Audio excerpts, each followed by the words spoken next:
আমার শরীরে অনেক সমস্যা আছে, আমি অসুস্থ, 3টা অপারেশন আছে আমার শরীরে। আমার পুরো সংসারে ড্রাইভার আমার।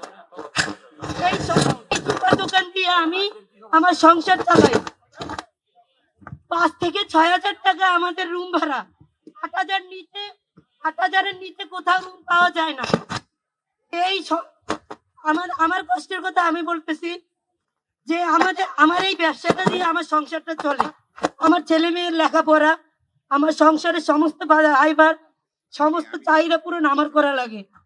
আমি আপনাদের কাছে একটাই আকুল মিনতি করবো যেন আমি যেন এমন কিছু করে খাইতে পারি, এরকমের ব্যবস্থা করবে। আমি খুবই গরিব, অসহায়। আমার এই টাকা দিয়ে আমার ছেলে মেয়ে, আমার সংসার চলে। যে আমি ব্রেন টিউমারের অপারেশনের রোগী। আমি আজকে অনেক বছর ধরে এই জায়গায় দোকানদারি করি, কিন্তু আজকে আমার ওষুধ খাওয়া বা আমার চলাচলতে পারতেছি না। কিন্তু স্যার, আমার যে এখন যে আমার বের করে দেন, আমার যদি দোকানদারি করতে না দেন, আমি কি করবো স্যার?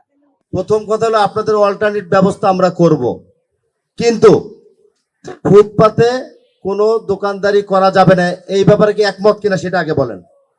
একমত। আপনাদের বিকল্প ব্যবস্থা করব, কিন্তু ফুটপাতে বসতে পারবেন না। আপনারা কি একমত কিনা বলবেন। কি আপনারা ফুটপাতে থাকবেন? ফুটপাতে থাকবেন? তাহলে আজকে আসছেন কেন? আপনাদেরকে সেদিন আমি বললাম যে আপনারা কি মনে করছেন যে আপনাদেরকে ভালোভাবে ডেকে আনছে, এখানে এসে বললেন না না বলে আপনারা ফুটপাতে থাকতে পারবেন?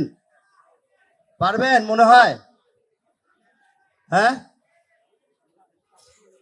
তাহলে আপনাদের সাথে কি আলোচনা করার, কি করব বলেন। আগে বলতে হবে যে আমরা ফুটপাতে ব্যবসা করব না, কিন্তু আমাদের একটা ব্যবস্থা করে দেন, সেই জায়গায় থাকতে হবে। ওকে, ঠিক আছে? তাহলে সবাই 2 হাত তোলেন তো, সবাই দেখি কে কে তুলে।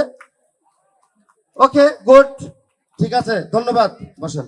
এখন আপনারা বক্তব্যে বলবেন। এখন আপনারা আপনাদের বক্তব্য রাখার সময় বলবেন যে আমাদের দ্বিতীয় অপশন আপনারা এই জায়গাটায় দেন। ওকে, তারপরে যদি ওইটা না হয় আর একটা ব্যবস্থা করার জন্য আসছি, বাট আগে বলতে হবে আমরা এখানে করব না, সেটা আপনারা সম্মতি দিয়েছেন। অর্ধেক কাজ কিন্তু এখানে ফাইনাল, বাকি অর্ধেক আমরা সলিউশন দিয়ে দিব। 5 জন মহিলা বোনেরা থাকতে পারে, কোনো অসুবিধা নাই। আপনারা 5 জনের নাম, মোবাইল নাম্বার আমাদের এখানে দিয়ে যান। আমরা আপনাদের 5 জনের প্রতিনিধি, এখানে মোবাইল নাম্বার, আপনাদের নাম, অ্যাড্রেস আমাদের কাছে দেন। আমরা এখানে যারা আছে এদের মধ্য থেকে আমাদের প্রতিনিধি থাকবে, আপনাদের সাথে বসে একটা কমিটির মতো করে দিব, টাইম ফ্রেম বেঁধে দিব, আলাপ আলোচনা করে সিদ্ধান্ত পেয়ে যাবেন।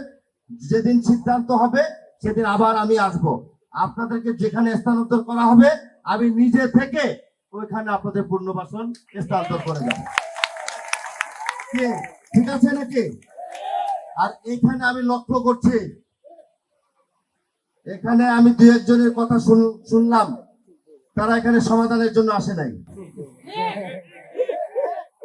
তাদের ব্যাকগ্রাউন্ড, তারা কি করেছে, তারা কি করে এখন সব আমি জানি।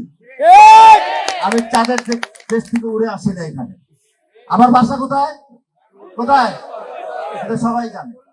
অতএব বক্তব্য দেওয়ার সময় সমাধানের জায়গায় বক্তব্য দিতে হবে, যেহেতু এটা সমাধানের সভা। এখানে কোনো ধরনের বিশৃঙ্খলামূলক কথাবার্তা কেউ যদি বলে, এটা তার জন্য ভালো না, এলাকাবাসীর জন্য ভালো না, আপনার নিজের জন্য ভালো না। অতএব সমাধানটা আমাদের করতে হবে। সবাইকে সাবধানতা অবলম্বন করে কথাবার্তা বলা উচিত, ঠিক কিনা? আমার ভাইয়েরা, এই যে হকার ভাইয়েরা কষ্ট করে সারাদিন, এটা আমরা জানি।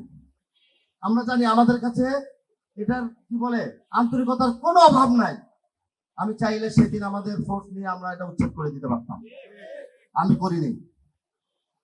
আমি চেয়েছি তারা, যেহেতু এটা আমার ডিরেকশনে পড়েছে, আমার এলাকা, আমার জন্ম এখানে, আমি চাই আমার এই গরিব ভাই বোনরা একটু ভালোভাবে ব্যবসা বাণিজ্য করুক, একদম টেনশন মুক্ত ছাড়া।